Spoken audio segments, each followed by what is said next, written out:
Why 10% of a Pacific Island nation's military is taking part in U.S.-led training. Welcome to VOA Asia Weekly. I'm Chris Casquillo in Washington. That story is coming up, but first making headlines. Sri Lankan lawmakers chose six-time Prime Minister Ranil Wickremesinghe as president to succeed ousted leader Gotabaya Rajapaksa, who fled the bankrupt country engulfed in civil turmoil. A news report that U.S. House Speaker Nancy Pelosi plans a trip to Taiwan drew a warning from China. A foreign ministry spokesman said the visit would be a severe shock to the political foundation of China-U.S. relations. South Korean Foreign Minister Park Jin met Japanese Prime Minister Fumio Kishida in Tokyo. They hope to resolve historical issues and better cooperate to address challenges such as nuclear North Korea. South Korea's first domestically developed fighter jet successfully completed its first test flight as nuclear and missile threats from neighboring North Korea escalate. East Timor President Jose Ramos Horta met his counterpart Joko Widodo on his first state visit to neighboring Indonesia. East Timor, which suffered from 2 decades of Indonesian occupation until 2002, hopes to join ASEAN and boost trade with Indonesia. Nearly 10% of the Kingdom of Tonga's fighting force is in Hawaii this month. The tiny kingdom is the only South Pacific island nation participating in the Rim of the Pacific naval exercises, just as the region finds itself at the center of competing U.S. and Chinese diplomatic and military efforts. VOA's Jessica Stone reports from Honolulu, Hawaii. These Tongan Marines are building personal alliances here in Hawaii to protect the future of the South Pacific. Lieutenant Felice Ciali leads the platoon. It's really important because we don't have this kind of training environment back at home. So this is very complex for us to operate, especially my platoon. The tiny island kingdom sent 10% of its entire military to the Rim of the Pacific naval exercises.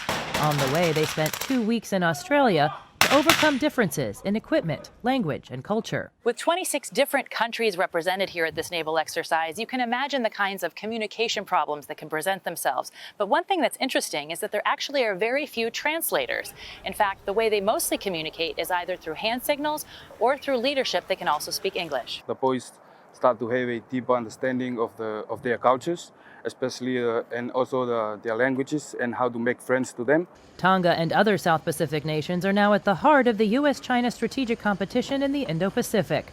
Since May, the region has hosted Chinese Foreign Minister Wang Yi, Australian Foreign Minister Penny Wong, and U.S. Special Envoy Joseph Yun.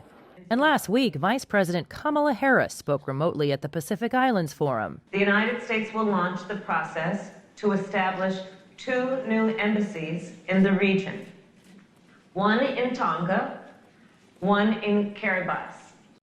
The Vice President Harris initiatives are really terrific in terms of U.S. role and U.S. engagement, but they are contingent on congressional authorization. Randy Shriver, former Assistant Secretary of Defense for Indo-Pacific Security, says renewed U.S. engagement is already translating into action. Just days ago, a key leader in the Pacific Islands openly criticized Beijing for its failed attempt to sign the region to a security agreement. So it's really strong evidence that China is overstepping here and trying to shape the region in ways that are really uncomfortable for our Pacific Island friends. We gotta get lined up. They want a photo. Which is why, he says, that the relationships formed here at the Rim of the Pacific naval exercises are so important.